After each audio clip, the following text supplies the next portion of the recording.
발묘조장이라는 말이 있습니다. 발모가 아니고 발묘조장이라는 말이 있어요. 한번 해볼까요? 시작. 네, 발묘조장. 중국 맹자 공순추상에 나오는 보사 이야기입니다. 송나라의 한 농부가 벼를 모내기를 하고 다 이렇게 했는데 자라지 않는 거예요. 옆에 보니까 잘 자라는데 우리 것만, 내 것만 안 자라는 거예요. 고민하다가 생각했습니다. 그래, 그렇게 하자. 그래서 어느 날 나가가지고 벼를 그 옆에 있는 집에 있는 것만큼 다 뽑아 올렸어요. 다 뽑아 올리고 집에 와서 얘기를 합니다. 오늘 내가 벼가 자라는 것을 도와주고 왔어. 그렇게 자랑을 했답니다. 그런데 다음날 가보니까 다 시들어 죽은 거예요. 발묘조장은 문자 그대로 싹을 뽑아 올려 자라는 것을 돕는다는 뜻인데, 이게 무슨 얘기냐면 결과를 빨리 얻으려고 서둘러서 지나치게 그렇게 하다가 오히려 일을 망치는 것을 이야기할 때 발묘조장이다 라고 얘기를 합니다. 고린도전 3장에 보면 사람의 씨를 뿌린다고 했습니다. 그런데 거두는 이는 하나님이시다. 동의하시면 아멘. 이렇게 보면 농부의 행위는 하나님의 섭리를 거역한 거예요. 그냥 그렇게 한 것 같지만 이건요, 하나님이 하실 일을 자기가 한 거예요.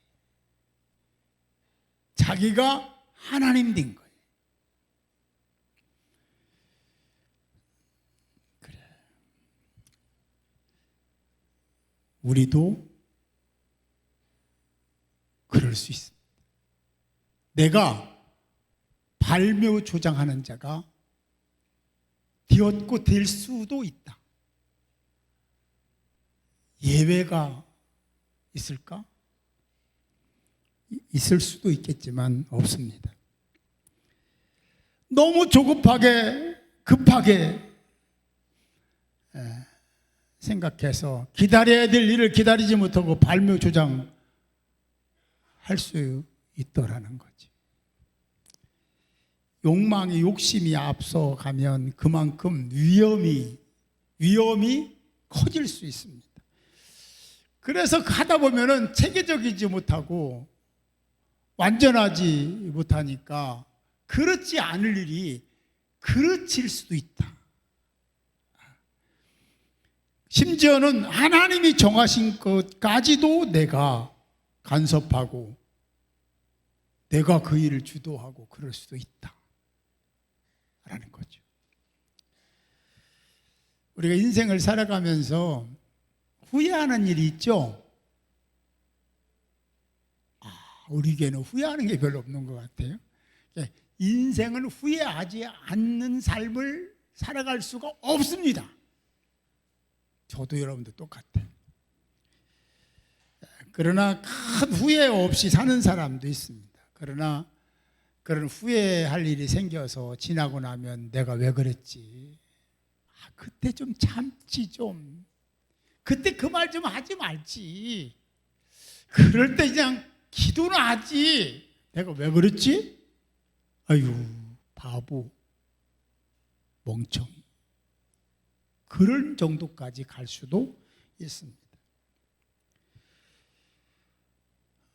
그때 당시에는 그렇게 전혀 생각나지 않았던, 지나고 나니까 그게 잘못된 것이다, 잘못했구나 하는 것을 깨닫게 되는 일들이 일어나서 후회를 합니다.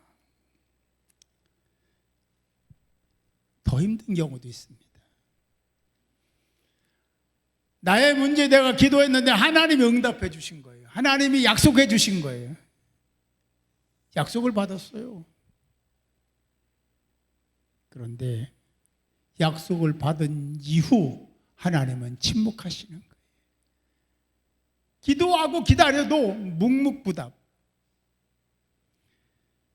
일주일이 지나도 그대로요. 한 달이 지나도 6개월이 1년이 지나도 하나님은 응답하시지 않습니다. 그게 벌써 20, 30년이 지난 거예요.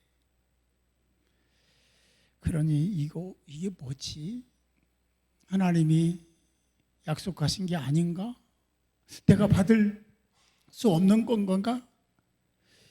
포기하고 싶은 마음도 생기고 갈등이 생기죠. 사실 그때가요 가장 위험한 순간입니다. 왜냐하면 하나님의 약속은요 약속한 것을 바꾼 적이 없습니다. 정상적인 관계에서는 바꾼 적이 없어요. 그냥 지금도 여전히 유효한데 내가 오두방정을 떠는 거지. 왜? 약속해놓고 한 달이 지나고 1년이 지나고 10년이 지나고 20년이 지났는데도 하나님 응답 안 하시니까 그렇게 생각할 수도 있지 않겠습니까? 그런데 그때 그렇다고 해서 내 마음대로 내가 그걸 깨버리면 이상한 일들이 일어나기 시작할 겁니다. 경험한 분도 꽤 있을 거예요. 여러분 잘 아시는 아브라함, 하나님의 약속을 받았습니다. 어떤 약속이었죠? 내가 너로 큰 민족을 이루게 하겠다는 약속을 주셨어요. 아브라함이 좋았어요. 엄청 좋았어요. 그죠? 그래서 하나님 말씀하시는 것에 대해서는 거역하지 않았습니다. 다 그대로 했잖아요. 그죠? 떠나라면 떠나고 머물라면 머물고 그런 삶을 살았습니다. 그런데 아브라함에게 문제가 생겼습니다. 어떤 문제냐면 하나님이 큰 민족을 이루게 하겠다 했는데 큰 민족은커녕 아들을 안 주시고 아들도 안 주시고 아들 안 주는데 어떻게 큰 민족을 이루어요? 요때나 저때나 하고 기다렸는데 하나님은 여전히 응답이 없어요. 그렇게 세월이 흘렀고 아브라함도 살아도 이제 아이를 낳을 수 있는 나이가 훨씬 지나버린 겁니다. 그래서 사라가 고대 근동에서 그럴 때 이렇게 해오던 관행이 있었는데 그 관행을 가져와요. 아브라함, 이럴 때는 여종을 통해서 씨를 받고 이어갔으니 하갈을 통해서 아들을 얻읍시다. 그래서 하갈이 임신해 아들을 낳았는데 그 이름을 이스마엘이라고 했잖아요. 그 따질 거 없고 있다는. 그런데 그때 아들 이스마엘을 낳았는데 그때 하나님이 나타나신 거예요. 사라야, 내가 내게 아들을 줄 거야. 아들을 낳을 건데 이름까지 정해줬어요. 이삭이라 해라. 아니 진작 나타나서 진작 얘기해야지. 여기까지 왔는데 이제 나타나서 아니 이게 뒤죽박죽 됐는데 이게 무슨 상황입니까 이게? 하나님이 이 일을 모르셨어요? 다 알고 계셨는데 왜 가만 놔두다가 지금 와서 사라야 네가 아들을 낳을 거야 그러시냐는 거죠. 여러분 왜 그렇다고 생각하세요? 여기 교훈이 있어요. 하나님의 약속은 끝까지 믿어라. 기다림이 부족하면 이런 엉뚱한 짓을 하는 거예요.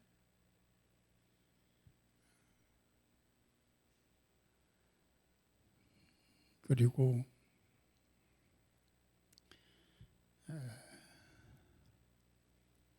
우리 인생들에게 똑같은 메시지를 주는 거예요. 아브라함만 사라만 그런 게 아니라 너희들도 하나님의 약속 뭐예요? 이시 66권이 하나님의 약속입니다. 이걸 믿어라. 오두방정 떨지 말고 네가 하나님 믿지 말고 사라와 아브라함처럼 자기가 판단하고 하나님 약속을 깨버리고 자기가 그렇게 이 굉장히 잘못된 거거든요. 그건 하나님이 할 일이지 내가 할 일이 아니잖아요. 그걸 내가 간섭해갖고 이러고 저러고 하면 돼요, 안 돼요? 안 된다는 것을 이 메시지를 통해서 알려주고 계신 거예요. 아브라함, 사라가 결정해서 이스마엘을 낳은 것처럼 기다리지 못해서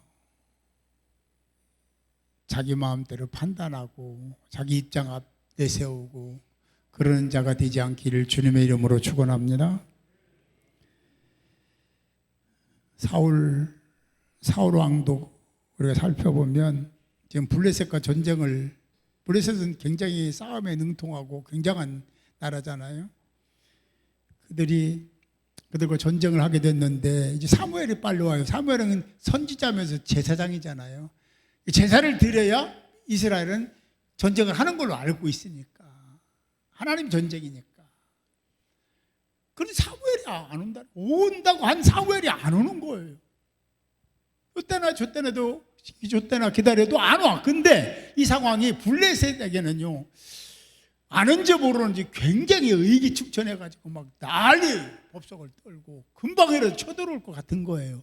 그러니까 사울의 병사들은 기가 죽었어요. 그러다가 두려우니까 한 사람, 두 사람 진영을 이탈하기 시작해요. 타령이지. 그러니까 사울왕은 더 불안한 거예요. 이거 왜 안 온 거야?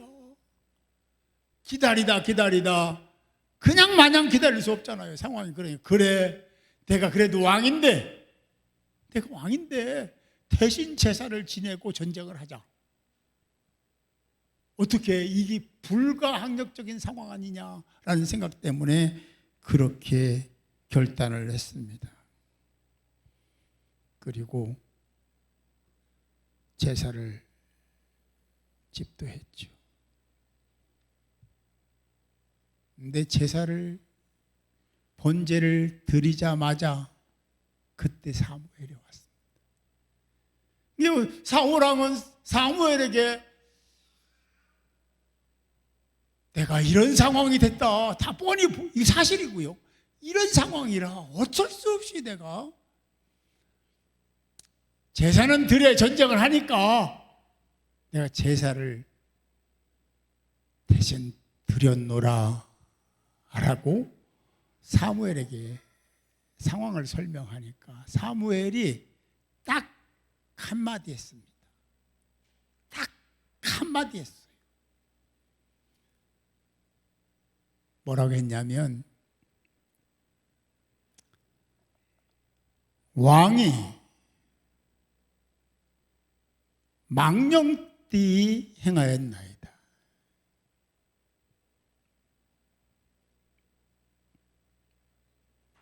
그 상황에 대한 이해를 구했지만 거절된 거죠. 거부된 거죠.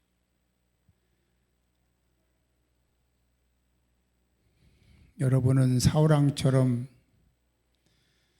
내가 주인 돼서 내가 하나님처럼 그렇게 판단하고 그렇게 행한 적은 없습니까? 내가 하나님을 사랑하고 하나님을 믿지만 상황이 급박하게 돌아가는 그 상황을 어찌할 수가 없어서 마음이 흔들렸던 적은 없습니까? 우리는 이런 기도를 하잖아요. 하나님, 올해는 꼭 우리 자녀 결혼하게 해주세요.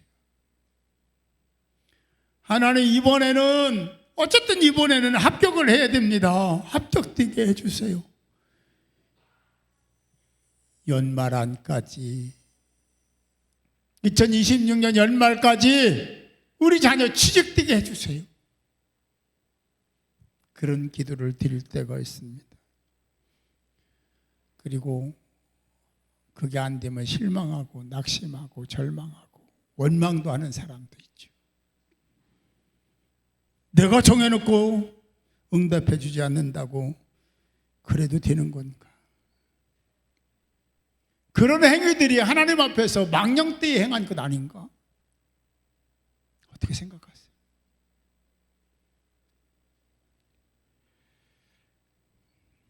다윗의 기도를 보세요. 다윗은요, 10편 13편에 보면 이런 기도를 13편 거기에서 이런 기도를 4번씩이나 했어요. 어떤 기도냐면, 하나님 어느 때까지입니까? 어느 때까지입니까? 왜냐하면 이 기도를 4번씩이나 한 것은 왜냐하면 다윗은 알았어요. 그게 내가 할 것이 아니라 하나님이 하셔야 할 일인데, 하나님이 알려줘, 하나님께 기도할 수밖에 없는 일이라는 것을 알고 있었기 때문에 하나님께 4번씩이나 기도했고, 아니 4번씩은 뭐 전체 거기서만.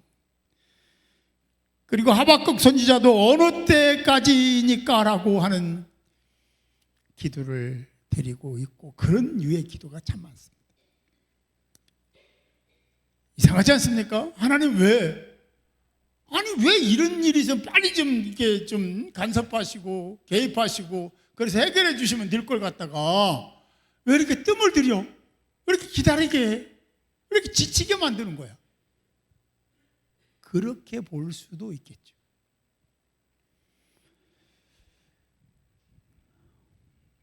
오늘 본문을 살펴보면서 해답을 얻는 여러분들이 되시기 바랍니다. 이스라엘이 이렇게 저렇게 과정을 다 거친 다음에 시내산, 하나님의 산에 도착을 합니다. 하나님 모세에게 너는 산에 올라 내게로 와서 거기 있으라. 너는 산에 올라 내게로 와서 거기 있으라 하는 메시지를 전하죠.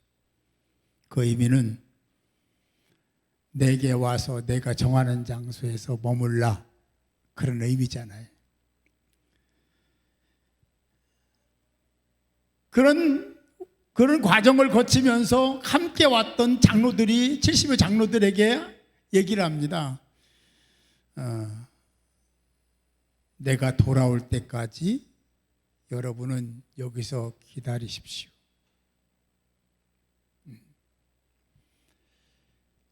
시기는 몰라. 왜냐하면 하나님이 언제 어떻게 할지 모르니까. 그거까지도 얘기하면 이 모세도 망령되이 행하는 것이 되는 거예요. 그래서 내가 돌아올 때까지, 그때가 언제인지 모르지만 그때까지 그냥 기다려라. 그런데 산 위에 올라간 모세도 하나님이 불러서 거기 기다려라 해놓고 1시간이 지나도 안 나타나시는 거예요. 10시간이 지났는데도 하나님이 안 나타나. 하루, 이틀, 3일 지났는데도 하나님이 나타나지 않아. 그렇게 6일을 보냅니다. 답답한 노릇이죠. 그리고 7일째 되는 날 하나님이 모세를 부르십니다. 중요한 건 제가 생각하는데요, 6일 동안 모세가 뭐 했을까?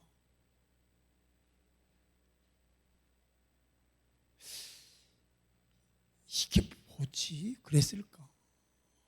에이, 내려갈까? 그랬을까? 근데 모세는요, 그냥 하나님이 기다리라고 하니까 기다리는 거예요. 바보 같은 모습을 지닌 거죠. 우리 이성은요, 별의별 생각 다 할 수 있어요. 근데 모세는 하나님이 기다리라고 했으니까 기다리자, 그랬을 것 같아. 거기서 오두방정 떨지 않고 그냥 가만히 침묵하고 기도하며 주님, 하나님이 나타나실 때까지 6일을 기다리는 거예요. 왜 그러신 거야? 하나님이 왜 6일 동안 그렇게 모세 혼자 놔둔 거예요? 그것도 산에 오르 외롭잖아요. 6일 지나면요, 무서울 수도 있어요. 시내산 올라가 보면요, 바람도 엄청 불어요. 저녁에는요, 얼어 죽는 사람도 있어요.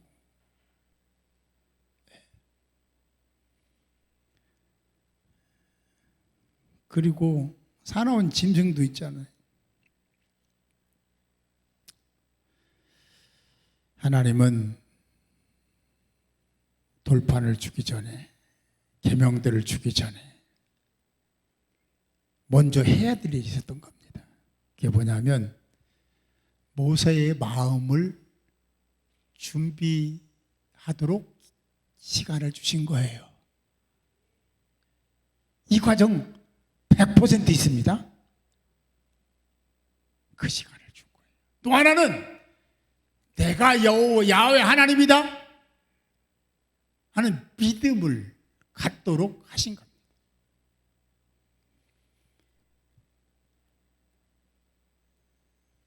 하나님은 사람을 세우시고 사용하기 전에 통과 의례 같이 이런 과정이 100% 있습니다. 100%면 또 내가 그러니까 99.9 이 과정이 있습니다. 그리고 모세는 하나님과의 교제 가운데 그 속에서 40주 40야를 보내죠. 하나님께 쓰임받은 사람 모든 사람들의 공통분모가 하나 있는데 그건 뭐냐면 하나님이 정하신 그 기다림의 시간이 있더라는 겁니다. 이걸 견디지 못하면 사용되지 않습니다. 세워지지 않습니다. 모세처럼 기다림의 시간이 좀 길어져도 조급해하지 마시고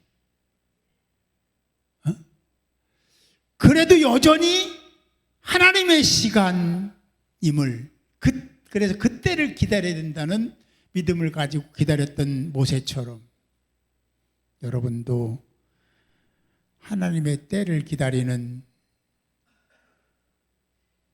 여러분들이 되시기를 주님의 이름으로 축복합니다. 오늘도 하나님은 모세에게 믿음의 선진들에게 그러셨던 것처럼 너는 내게 있는 곳으로 와서 머물라 하실 겁니다. 한 농부가 발묘 조장해서 어려움을 당했는데요. 우리가 그런 망령된 일을 하지 않으려면 나를 내려놓아야 돼요. 내려놓지 않으면 그런 일을 할 수 있는 가능성이 굉장히 많습니다. 그런 상황이 돼서 하나님이 그럴 때에도 나는 하나님의 거룩한 말씀이니까 기다려야 된다.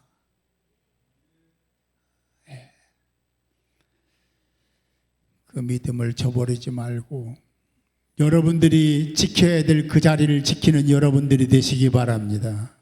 왜냐하면 그 시간에도 여전히 하나님은 일을 하고 계셔요. 때로는 몇 년, 몇십 년이 지나도 하나님은 그 약속한 것을 지키기 위해서 기다리고 계시고 준비하고 계시는 거예요. 믿으시면 아멘. 신앙에서 가장 중요한 것은 그래서 기다림이다 라고 얘기하는 사람도 있죠. 저도 동의합니다. 기다림의 시간에 하나님의 약속을 믿고 하나님을 향한 기도를 드린다면, 그리고 그런 자세와 태도를 가지고 예배를 드린다면 반드시 하나님의 임재를 경험하게 될 줄로 믿습니다. 참 안타까운 것은 그 밑에서 장로 70여 명과 백성들은요 40주야를 보내면서 기다리지 못하고